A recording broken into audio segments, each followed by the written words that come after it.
In this tutorial, we'll be painting some watercolor watermelons. And if you're new, hello, my name is Nisha, and I teach watercolor and illustration tutorials. Alright, we'll start with the first piece of the watermelon. It's a triangular shape, and I'm using a very light wash of red to start.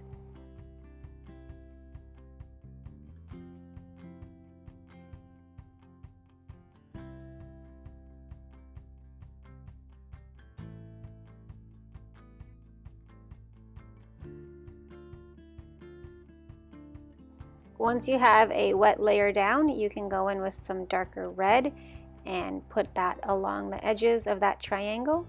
As you move downwards, your color will fade into more of a lighter white color.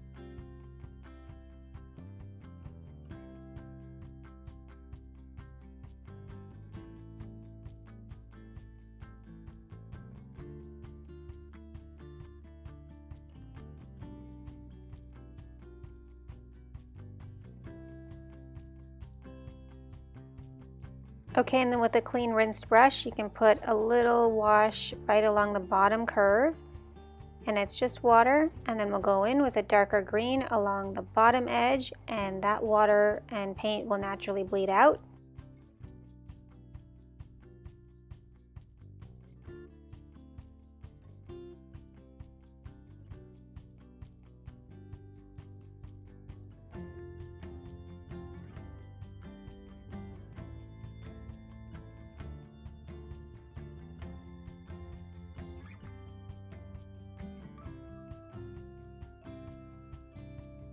Keep a paper towel on hand. If it gets a little bit too watery or too much paint, you can use that to dab up any extra.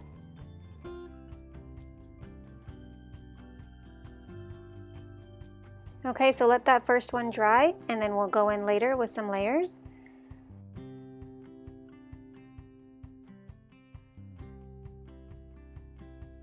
So I'm starting off with a clean wash of water and adding in a little bit more light red to start the side view of this watermelon slice.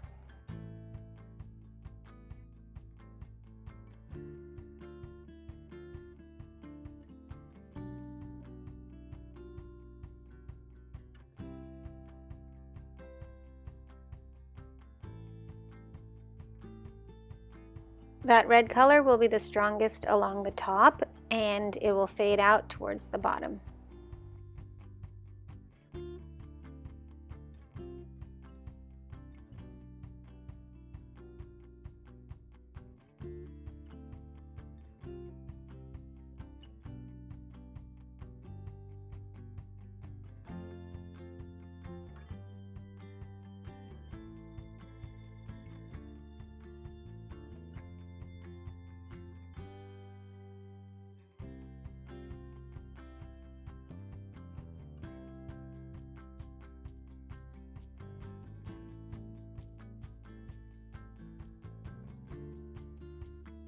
One fun trick I like to use is to tilt the paper to get a nice smooth transition.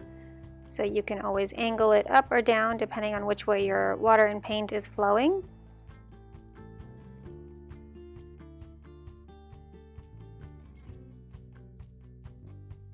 Alright, so we'll let that gradation dry and then use clean water along the very outer edge for the green portion. So first water and then the green paint on the very edge.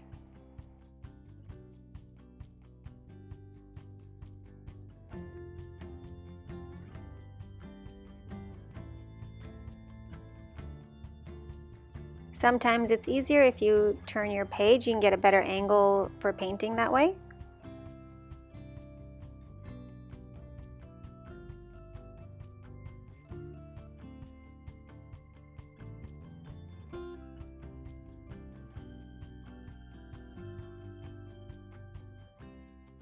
And again, just soak up any extra paint or water to keep that middle area a bit lighter where the red part of the watermelon and the green part meet.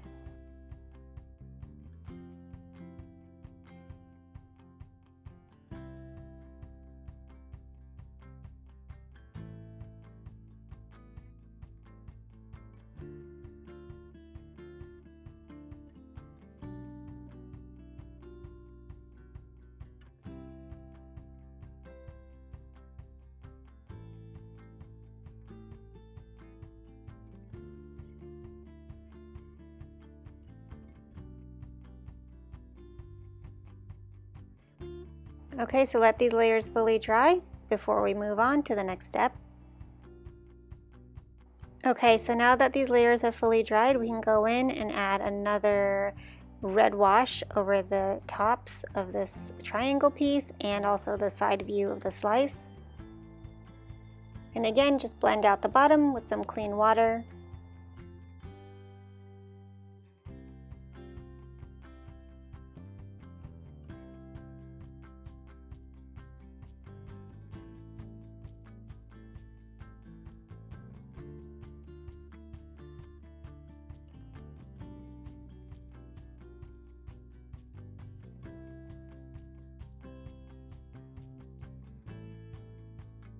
You'll also see me dabbing my brush on that towel rag next to me, and that's so that my paint and my water aren't too wet. So if your paintbrush has too much water in it and you don't soak it up a little bit in a towel, then your water is a lot harder to control.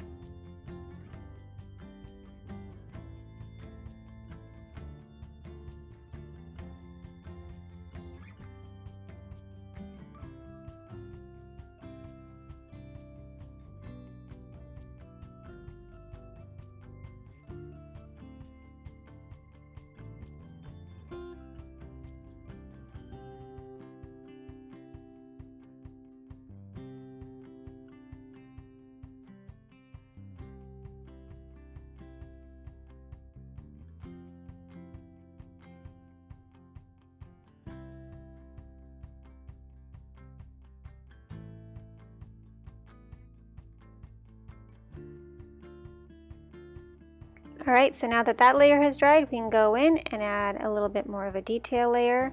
So I'm just putting a really fine, darker green around the edge of this part of the watermelon.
Okay, and then let that dry and we'll come in with a final layer and add the seeds.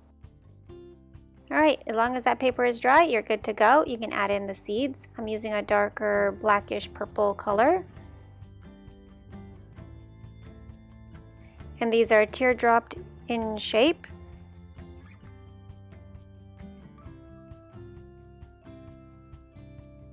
And I'm also just taking off a little bit of that extra paint and water so they're not so dark. I want them to be a little bit lighter so that they aren't such a huge contrast with my watermelon.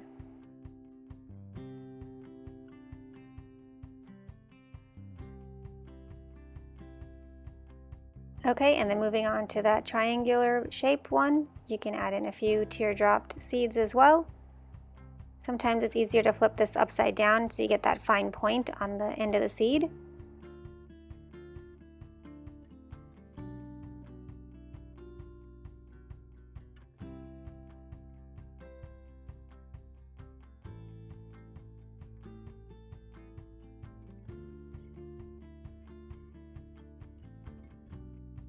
And when you're happy with all your details, you can just let this dry and you're done.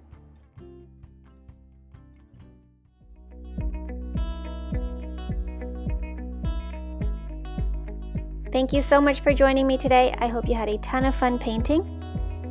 Also, check the description. I run a free watercolor challenge for beginners, and I also have a beginner-friendly watercolor class. It's a course all about botanical illustration. So check out the links below, and I'll see you there.